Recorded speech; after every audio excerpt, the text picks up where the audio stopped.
molécule non seulement inefficace mais potentiellement dangereuse. La chloroquine augmente le risque de décès. Que la chloroquine ne marche pas, ça fait 50 ans qu'on le sait. Hydroxychloroquine, inefficace contre le coronavirus. Si un jour on se met à réfléchir sur l'histoire de l'hydroxychloroquine, qui est quand même l'histoire la plus fantasque que j'ai jamais entendue en médecine de ma vie. 3 des 4 auteurs de l'étude de la prestigieuse revue The Lancet se sont rétractés. C'est-à-dire un médicament qui existe depuis 80 ans, qui a été prescrit peut-être à un tiers de la population du monde, qui en France est vendu à 36 millions de pilules par an, et d'un coup, il y a toutes les autorités qui commencent à dire que c'est un truc épouvantable, criminel.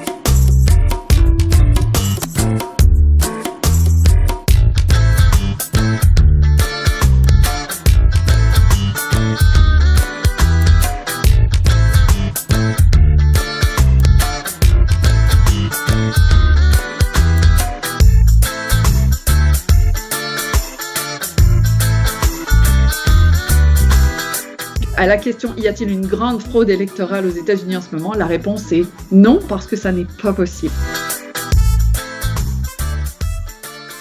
Non, parce que ça n'est pas possible. Patrick Provost est un professeur à l'Université Laval de Québec et c'est aussi une figure incontournable du complotisme au Québec. L'Université Laval a suspendu le professeur Provost 2 fois pour ses prises de position publique anti-science.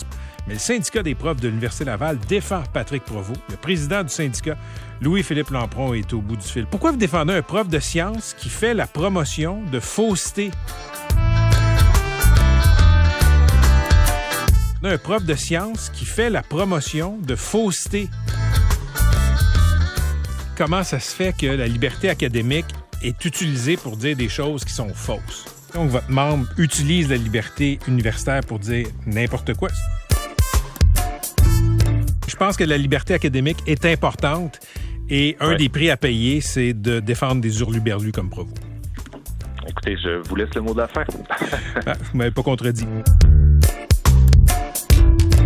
Les propagandistes, ça lâche pas. Hein? C'est comme si la réalité n'a plus de poids.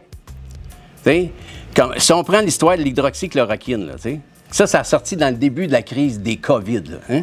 Quand ils nous ont dit que ce médicament-là, qui est utilisé depuis 70 ans quand même, c'est pas rien, hein? Il y a eu des milliards de personnes, des êtres humains qui ont pris ça, l'hydroxychloroquine, pour se soigner de la malaria, du paludisme, de toutes sortes de choses, OK? Et puis il y a l'ivermectine aussi, qui a eu le même sort. T'sais? Et puis... du jour au lendemain, ben, c'est un peu comme la grippe qui a disparu, ben, l'hydroxychloroquine est devenue mortelle. Puis là, il arrive avec une affaire comme ça. Hein? Ça prend du front autour de la tête, ça a sorti au mois de janvier. Hein? 17 000 décès dans 6 pays, causés par l'hydroxychloroquine. L'expert nous dit ça. L'affaire, c'est que les propagandistes, même si tu leur mets la réalité en pleine face. Même si tu dis, ben là, ils vont être obligés d'avouer qu'ils racontent des mensonges.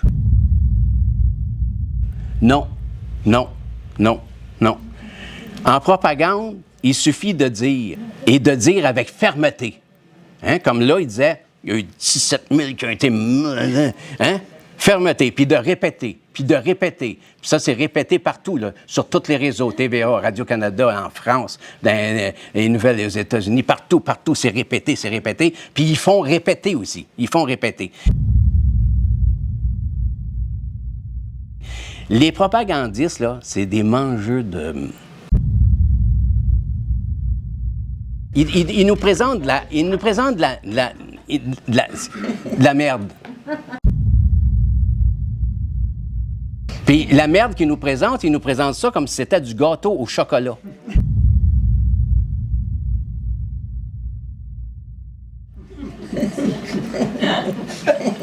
Puis là, on se dit, à un moment donné, la réalité est tellement forte, là, que, Christy, le gâteau au chocolat, là, c'est bien de valeur, mais ça sent. Ça sent. On voit bien que c'est pas un gâteau au chocolat. Tout le monde s'aperçoit que c'est pas un gâteau au chocolat. Là, tu te dis, mais ils peuvent pas, il faut qu'ils arrêtent de dire que c'est du gâteau au chocolat. Là, tu as l'idée, tu te dis, ben là, donne-moi une cuillère. Là, tu dis, on va leur faire goûter au gâteau au chocolat. Hein? Ils vont être obligés de dire que c'est pas tout à fait du gâteau au chocolat. Hein? Fait que là, tu prends une grosse cuillère de le gâteau au chocolat, hein? De le merde qu'ils nous servent. Puis là, tu t'arrives à côté d'eux autres, puis tu dis, rouvre la bouche. Hein? Hein? Puis là, tu le mets dans la bouche. Là, toi, tu te retournes, puis tu dis, là, tu regardes. Ouh. Il y a mâche. Pire que ça, il l'avale. Pire que ça, il sourit. Et puis là, il te dit, en pleine face, ben, il est bon, le gâteau au chocolat. C'est tabarnouche. C'est incroyable. Mais les propagandistes, c'est exactement ça. La nouvelle qui était là, qui disait qu'il y avait 17 000 décès en fonction de l'hydroxychloroquine, c'est exactement ça. Hein? On peut le mettre d'en face la réalité. Ils vont toujours nier la réalité, puis ils vont toujours promouvoir le mensonge. C'est ça, les propagandistes, c'est ça. Ils vont jamais avouer qu'ils nous servent de la merde. Jamais. T'sais? Ils vont toujours la manger, le merde, puis ils vont la manger avec le sourire. Mais c'est ça, un propagandiste. C'est dégueulasse, mais c'est comme ça qu'ils sont.